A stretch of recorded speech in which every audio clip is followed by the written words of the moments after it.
안녕하세요, 여러분. 반갑습니다. 이신동입니다. 많은 분들이 아주 저희 채널을 방문해 주셔서 정말 감사드리고요.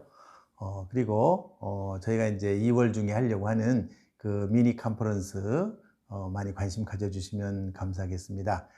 여러분들이 이미 댓글에 많이 관심을 가져주셔서 저는 한 30명 정도 이렇게 희망자를 받아가지고 무료로 그렇게 진행을 할 생각입니다. 그러니까 부담 갖지 마시고 편안한 마음으로 참여해 줄 수 있도록 그렇게 만들어 보도록 하겠습니다. 오늘 제가 말씀드릴 그런 내용은요, 아주 많이 흔한 얘기인데 굉장히 혼란스러운 그런 얘기입니다. 영재성과 재능의 차이. 영재성은 뭐고 재능은 뭐냐? 어떤 분들은 이 영재성과 재능을 막 혼란스럽게 쓰시는 분이 굉장히 많아요. 또 옛날에 학계에서도 그랬습니다. 그래서 기프티드니스라고 하는 기프티드니스 영재성과 탤런트라고 하는 걸 막 섞어서 썼어요. 근데 점점 이제 2000년대로 이제 가까이 오면서 2000년대도 점점 이제 2010년도 막 접근하면서 이제는 구분해서 쓰는 거를 거의 원칙적으로 한 것 같아요. 그래서 영재성과 재능은 어떤 차이가 있는가 하는 그런 얘기를 해보도록 하겠습니다. 먼저 영재성이라고 하는 건 뭐냐? 영재성. 영어로 말하면 giftedness입니다. giftedness. 그러니까 선물을 받고 태어난 어떤 능력을 말하는 거죠.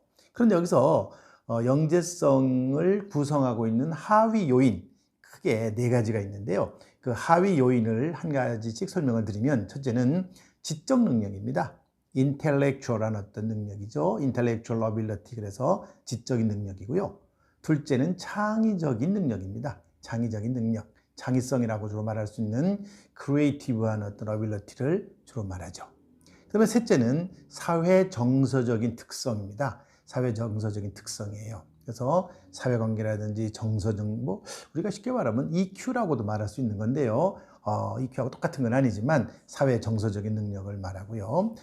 네 번째는 심리운동적인 능력을 말합니다. 심리운동적인 능력.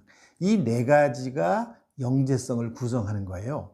이거는 어찌 보면 아주 단순하죠. 굉장히 단순해요. 그래서 이 네 가지가 인간의 모든 능력을 결정해 줍니다. 그런데 어떤 사람은 영재성을 가지고 있고 어떤 사람은 영재성이 없다, 이렇게 말하기가 굉장히 어려운 것이 이런 겁니다. 영재성이라고 하는 것은 이러한 능력들이 연속선상에서 상위 2%에 들어가는 사람, 상위 3%에 들어가는 사람, 이런 사람을 사실은 영재라고 부르는 거예요. 이 능력이 상위 50%에 들어간다, 중간쯤에 있다, 그러면 그냥 능력은 가지고 있지만, 이런 능력은 가지고 있지만 그런 능력이 좀 부족한 거죠. 부족한 겁니다. 그렇기 때문에 능력이 없는 건 아니에요. 그러나 우리가 이렇게 알아내려고 노력은 하죠. 얘가 도대체 상위 2%에 들어가 있는지, 상위 1%에 들어가 있는지, 이거를 찾아내려고 하는 겁니다. 그래서 상위 2%에 들어가면 IQ로 말하면 130 정도 되는 거죠.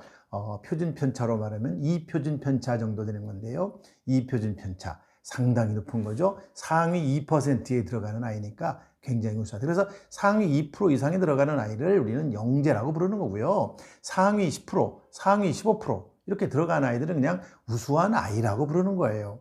그런데 어떤 사람은 영재성을 반드시 굉장히 독립적인 영재성을 가지고 있는 것처럼 생각하면 안 돼요. 연속선 상에 있는 거예요. 그러니까 이러한 능력들이 상위 몇 퍼센트에 들어가느냐, 상위 2%냐, 1%냐, 0.5%냐, 어디에 들어가느냐에 따라서 영재다, 아니다, 이렇게 말을 하는 것이죠. 그래서 능력, 인간이 가지고 있는, 우리들이 가지고 있는 그런 능력의 연속선 상에서, 그래서 제일 밑에서부터 제일 위까지, 그러니까 밑에서부터 위까지, 그래서 위에서 몇 퍼센트 안에 들어가느냐, 우리는 상위 몇 퍼센트라고 부르는데요.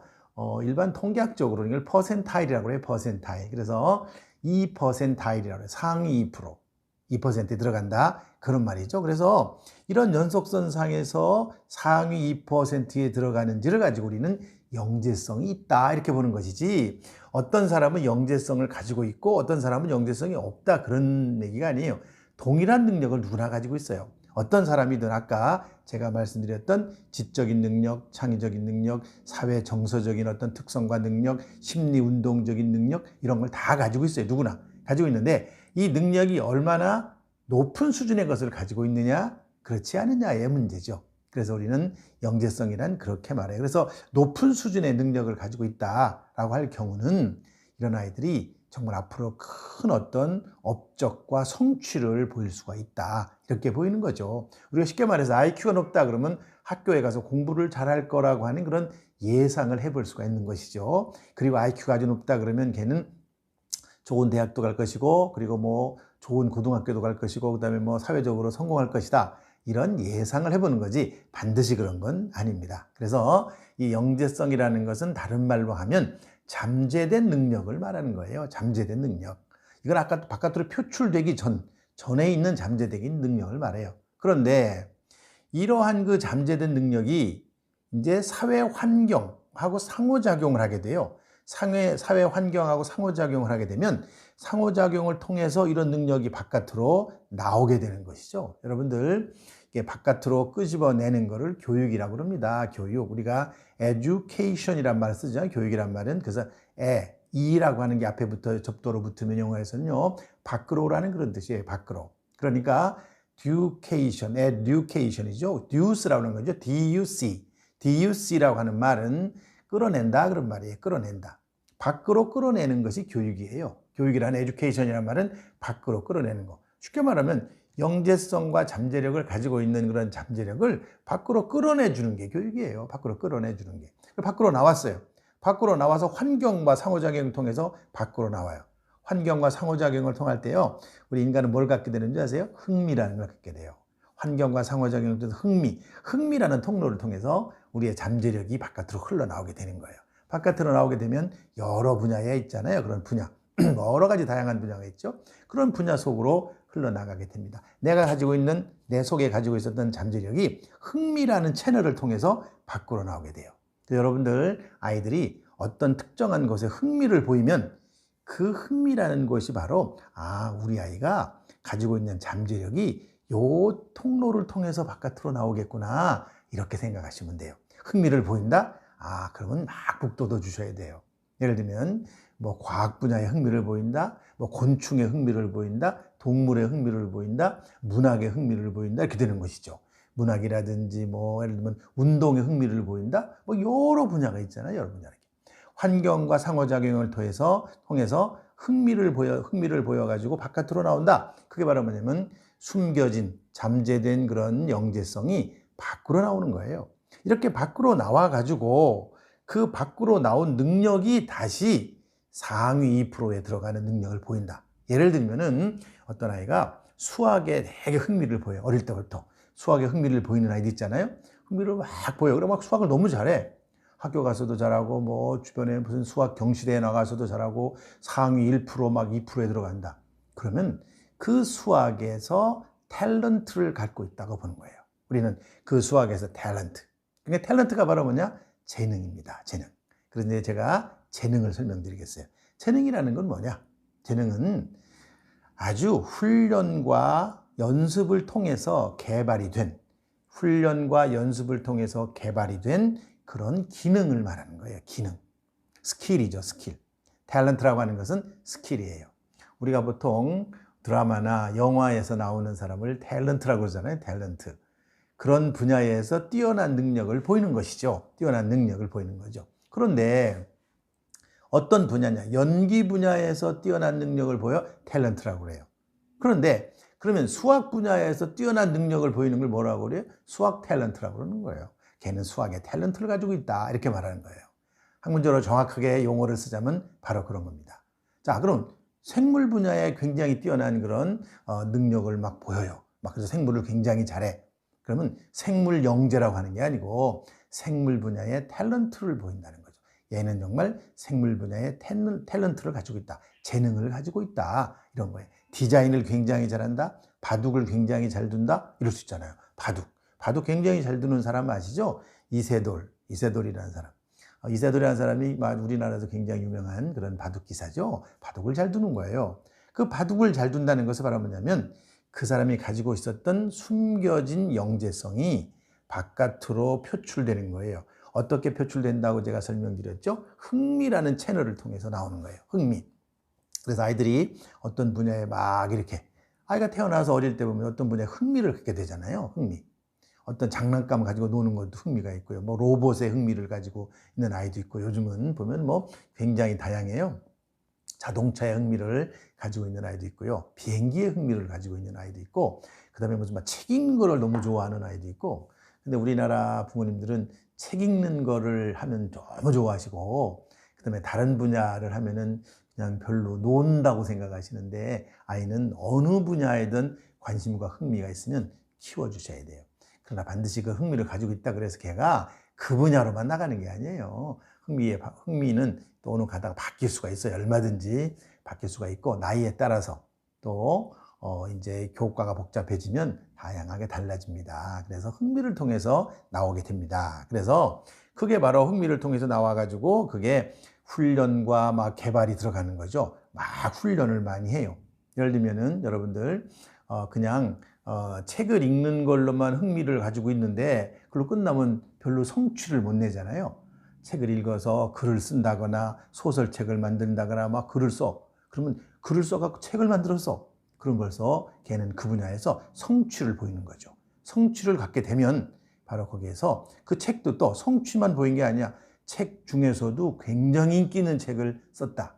그렇게 되면 쟤는 정말 책을 쓰는 데 있어서 놀라운 재능을 가지고 있구나. 이렇게만 하는 것이죠. 그래서 재능이라고 하는 것은 기능이에요. 그래서 개발된 형태의 기능이다. 이렇게 보시면 돼요. 그래서 수학적인 어떤 능력이 재능이 되는 것이고, 언어적인 능력이 재능이 될 수 있고요. 운동 능력이 재능이 될 수 있어요. 그래서 이거는 영재성이라는 것하고 달라요.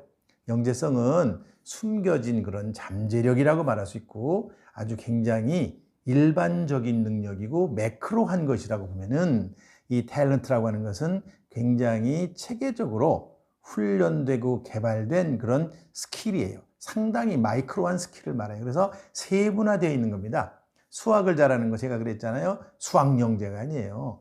영재성이 나와가지고 수학이라는 교과에서 재능을 보이는 거예요. 높은 수준의 성취를 보여요. 그러면 수학이라는 것은 무조건 수학을 잘한다. 잘하는 거는 무조건 다 재능이 있는 게 아니에요. 수학에서 예를 들면 흥미만 갖고 되는 게 아니에요. 수학에서 높은 성취를 보여야 되는 거죠. 얘는 수학 시험을 쓰는데 100점을 계속 맞는다. 수학 경실에 나가서 1등을 했다. 그 정도 되면 사실은 수학의 재능을 보이는 거죠. 그렇지만 수학은 뭐 80점 맞을 수도 있고 90점 맞을 수도 있고 뭐 85점 맞을 수도 있고 그렇습니다. 과학도 마찬가지고 문학도 마찬가지예요. 그 정도의 다 능력은 누구나 가지고 있어요. 그러나 그 성취의 수준이 어느 정도 되느냐 하는 것이 굉장히 중요하다는 거죠. 성취의 수준이 어느 정도 되는 것이냐. 그래서 이렇게 개발된 기능을 바로 재능이라고 그런다. 그래서 제가 정리를 해보면은, 영재성이라고 하는 것은 잠재력이고, 영재성을 구성하고 있는 4가지의 하위 요인은 지적 능력, 창의적 능력, 사회 정서적인 그런 특성과 능력, 그다음에 심리 운동적인 능력, 이런 것이 막 섞이는 거예요. 이게 막 믹서가 돼가지고 하나의 능력으로 나타나는 걸 우리는 영재성이라고 하는 거예요. 그리고 영재성은 잠재력에 불과한 거예요. 그래서 이 잠재력 검사를 할 때 우리가 보통 지능 검사 같은 걸 갖고 많이 합니다. 지능 검사하고 창의성 검사 같은 거 가지고 해요. 근데 우리나라 부모님들은 창의성 검사보다는 지능 검사에 아주 관심이 굉장히 높죠. 그래서 이러한 능력은 연속선상에 있는 거예요. 연속선상에 있고요. 그리고 이 연속선상에서 상위 2%에 들어간다. 상위 2% 이상이 된다. 그럴 경우는 우리는 그런 아이를 영재아라고 이렇게 부르는 거예요. 근데 이런 그 잠재력이 환경을 만나가지고 바깥으로 막 개발이 되잖아요. 개발이 능력으로 존재하는 게 아니고 바깥으로 나와야 되는 것이죠. 그래서 흥미라는 곳으로 통해서 막 나오게 됩니다. 그래서 흥미를 통해서 바깥으로 나오게 되면은 그 바깥에서의 실제적으로 구체적인 어떤 그런 성취를 이루게 되죠. 수학이라는 교과, 과학이라는 교과, 문학이라는 교과, 창작이라는, 문예 창작이라는 그런 분야에서 바로 높은 수준의 또 성취를 보이면, 성취, 능력이 아니죠. 이제는 탤런트라고 하는, 재능이라고 하는 것은 성취죠. 그 성취를 보이면 우리가 그런 분야에 이 사람은 재능을 가지고 있다, 이렇게 말하는 거죠. 그래서 이 그 재능이라고 하는 영역은 굉장히 많아요. 교과만 있는 게 아니에요. 바둑을 잘 두는 것도 재능이고요. 그 그다음에 연기를 잘하는 거, 드라마를 할 때 연기를 잘하는 거, 연극을 할 때 쓰는 그런 연기력, 이런 것도 재능이에요. 똑같은 재능이에요. 그다음에 요리를 잘하는 것도 재능이에요. 수학을 잘하는 것도 재능이에요. 공부를 잘하는 것은 여러 가지 수백 종류의 재능 중에 하나입니다. 그렇게 생각을 해야지 수학을 잘하는 건 되게 가치가 있는 거고 다른 거는 그냥 가치가 떨어진다 이렇게 생각하시면 안 돼요. 요즘은 요리 잘하는 것도 굉장히 중요한 재능이고요. 뭐 과학 잘하는 것도 뭐 똑같은 재능입니다. 그래서 이렇게 바깥으로 나와가지고 환경과 상호작용을 통해서 실제로 어떤 특정 분야의 어떤 능력을 발휘하는 거, 능력이 아주 탁월한 능력을 발휘하는 것을 우리는 뭐라 그러냐면은 재능이라고 말한다. 그래서 오늘 제가 말씀드린 내용, 영재성이 뭐고 재능이 뭐다라고 하는 것을 잘 구분해서 여러분들 이해를 하시고, 그리고 이제 영재에 대해서 우리가 조금 공부를 했다 그러면 이제 영재성이라는 건 뭐다, 재능이라는 건 뭐다라고 하는 것을 최소한 구분해서 사용할 정도는 돼야 된다고 생각을 합니다. 여러분들, 제가 오늘은 이제 여기까지만 하겠습니다. 이제 제 채널에 와서 이제 계속 이렇게 따라오시는 분들이 많은데요. 정말 감사드리고 열심히 공부해보면 한 1년만 지나시면 우리 영재 아이를 이해하는데 많은 눈을 뜰 거라고 생각을 하고요. 그런 어떤 높은 수준의 어떤 지적인 눈을 가질 수 있으면 좋겠다라고 생각하고요. 저는 여러분들의 자녀가 훌륭하고 성공한 그런 또 행복한 그런 영재가 되는 데까지 끝까지 잘 지원해 드리도록 그렇게 하겠습니다. 오늘 여러분들 많이 시청해 주시고 관심을 많이 가져 주셔서 감사드리고, 또 다음 제가 늘 일요일 아침과 목요일 아침에 제가 영상을 올리니까요. 그때 맞춰서 보통 8시에서 9시 사이에 올립니다. 그때 또 봐주시면 감사하겠습니다. 오늘은 여기까지만 하겠습니다. 감사합니다.